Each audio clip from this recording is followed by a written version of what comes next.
Hi, y'all. I've gotten really into the habit of saying y'all.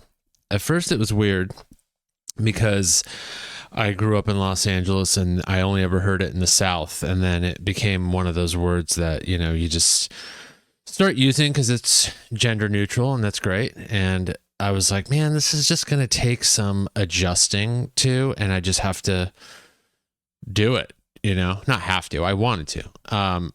And if you're not in the South, it, doesn't matter if you are. You're almost more dinged for it if you are in the South, but they're like, you're not from here. Why are you saying that? Because it takes them a decade to catch up to the rest of us in terms of cultural progression. And for some things, they still haven't caught up since the 1800s. So I think in the last year or so, y'all has now just become like, I just throw that around without thinking like, oh, that word doesn't belong in my vocab, but it does, y'all. See? Seamless. Let's talk about this coffee. Variety. I've mentioned how much I love this place, and they're not on the delivery service that we use, the Trade Coffee, but I don't even know if they deliver from their own websites or whatever. But anyway, if you live in New York or you know someone that lives here and you can have them ship it to you, it's worth it because they just are so consistent. They make such great medium to light, more on the light end of medium. So if you're doing like light and then medium and then dark, within the light medium range, they're towards light, if that makes sense. So you wouldn't just be like they are pure light. No, there's some medium in there, but they're more light within light medium. If you were to subdivide,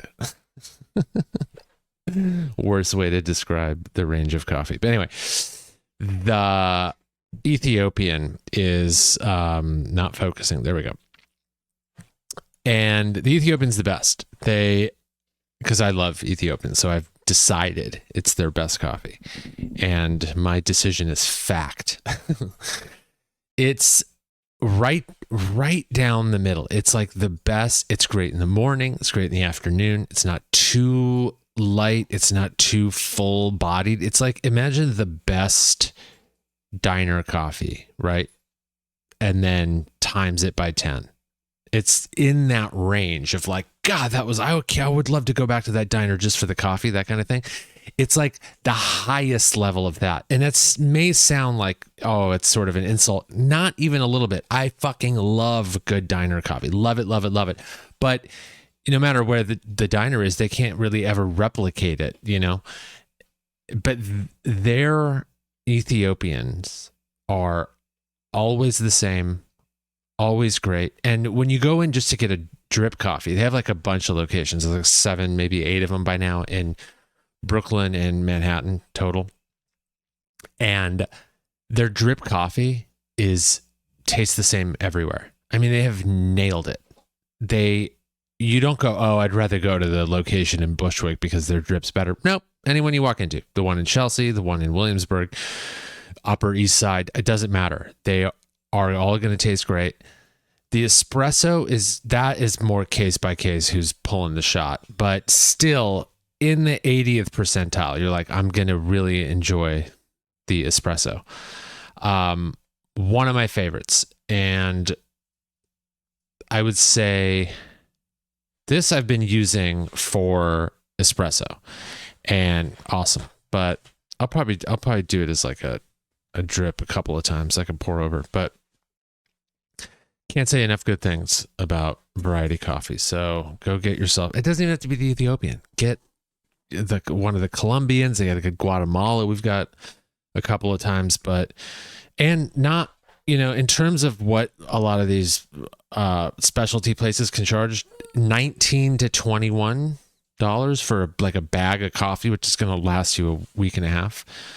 Good. And I know for anyone who's like, oh, I get a pound of coffee for $9 from my grocery store or Whole Foods. Good for you. Enjoy your swill. There's a few things you pay a few extra bucks for because you know you're going to have it every day, maybe twice a day, and you want that feeling. You want to just enjoy it. All right. So it's worth a few extra bucks. And there's a few other things where you pay a little less because you don't care. So it just balances out. Anyway, variety coffee, good times, go for it.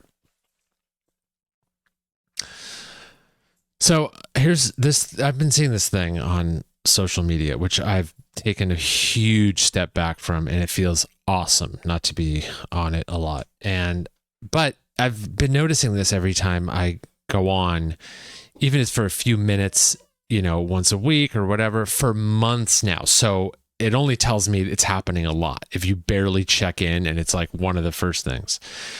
And it's this thing where people go like, yeah, when you live in New York, every time you walk outside, it costs $100. Which, all right, when New York's expensive, we all know that.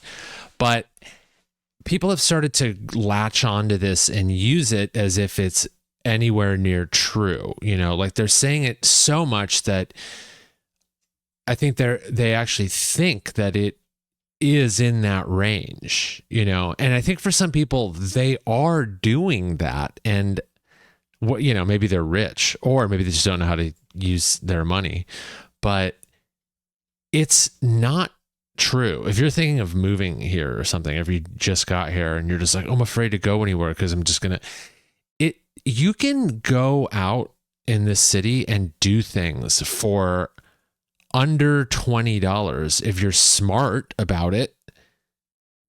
Like, okay, now the metro's $2.90 round trip, right?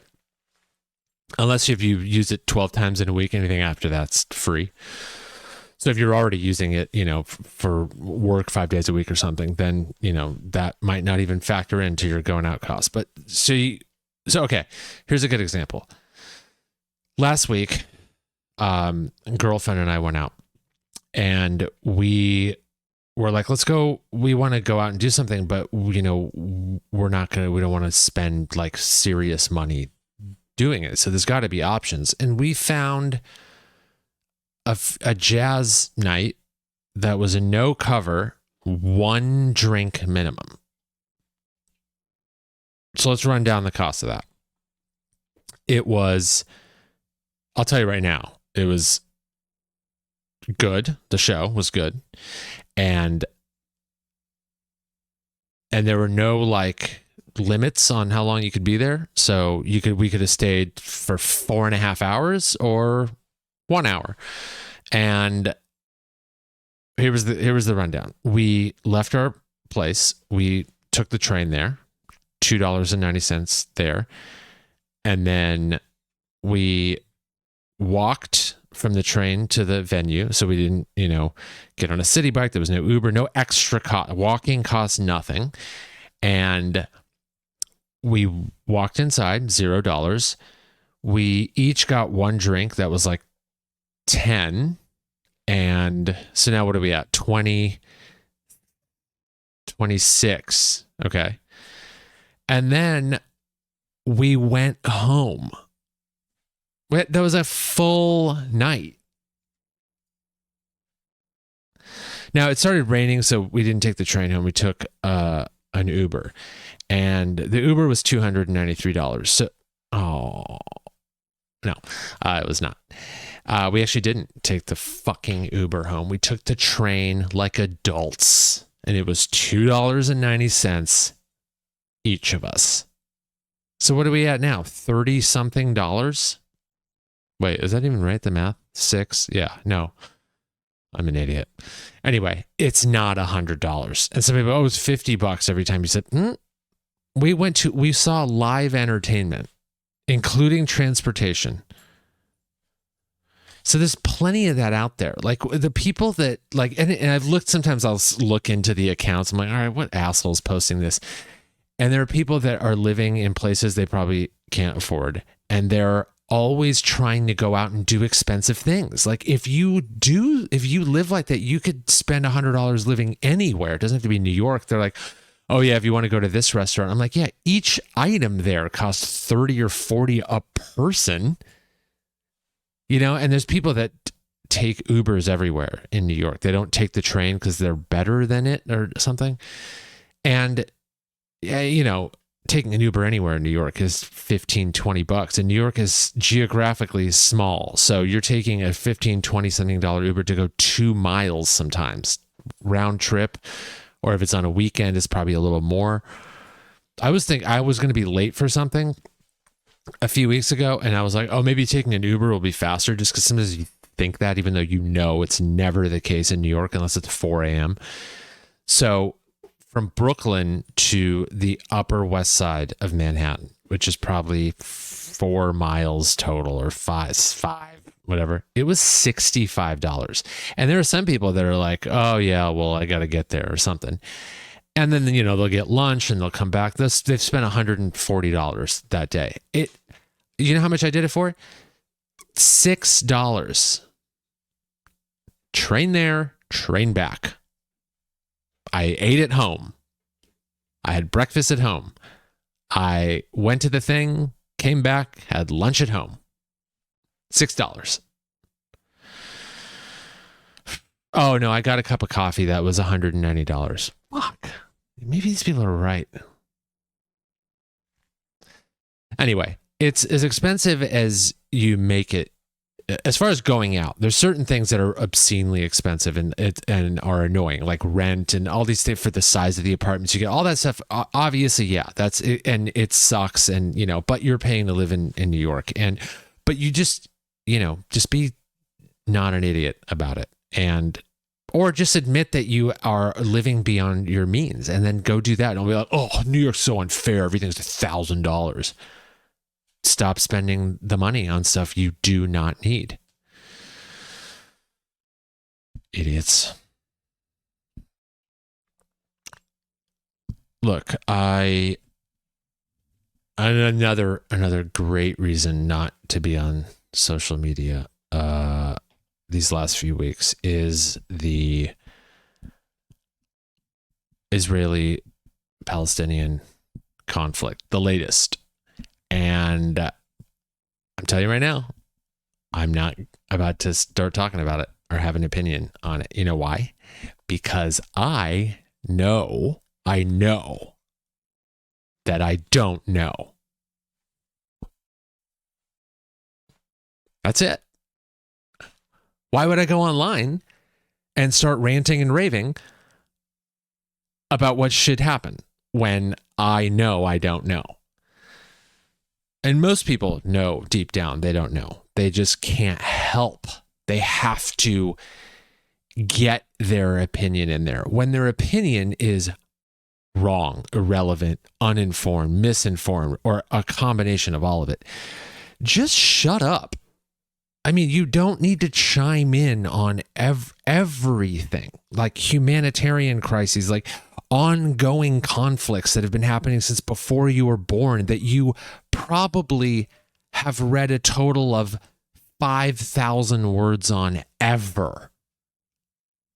I've read a lot about this conflict. A lot. And I still know I know next to nothing about it.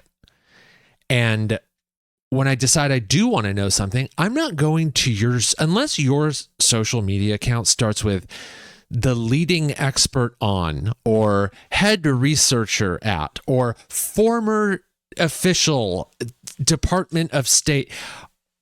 Unless it's that, and then your credentials are like amazing, impressive, international affairs, politics all your life, you've written about, numerous books, people go to you. That's who I'm tuning into. That's where I'm unmuting the video to watch what you know about Israel and Palestine. That's who I'm going to. Not comedian and podcaster. No. That's where I usually go to find out what idiots are thinking about Israel and Palestine. Like, what do the massively uninformed think about what's going on there? I'll go to a number of comics or just influencer type people, and just briefly, just what thing did they screen grab that they didn't even fact check that they're putting and go, how can we need to end? That's why I go, oh, that's sort of a weather vane of what dumb fucks are thinking. That's what I do. It's such a complicated conflict. And to think that just some comic or podcast or whatever, that say you've even followed them for like a number of years and they've literally never brought it up until something like this happens, that right there is already telling you everything you need to know. They do not know. They are not experts. They are not even moderately informed. Don't listen to them. Look for the experts. They're not hard to find. Look for the people that have spent decades doing this and hear what they have to say. And for the most part, there's going to be something that is almost a bad word when you're looking at a crisis that can have a lot of emotion involved in it. They will use nuance, right? Because nothing is black and white, nothing. So they will talk about these things and they will do it in a way that illustrates how both sides have been affected, where both sides came in and how it's been going, right? But that doesn't work for a lot of people because it's not emotionally driven. It doesn't take this like hard stance that's easy to just clip out into a sound bite and then we're off and I can share this and it's basically an extension of how I feel. You know that I'm emotionally invested for like the next 10 days.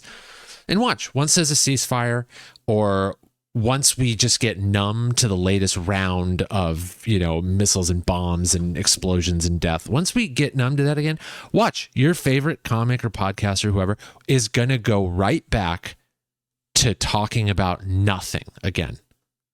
Or the next problem that surfaces and all of a sudden they're an expert on nuclear arms in the Ukraine or another, COVID shot, and then they're an immunologist all of a sudden.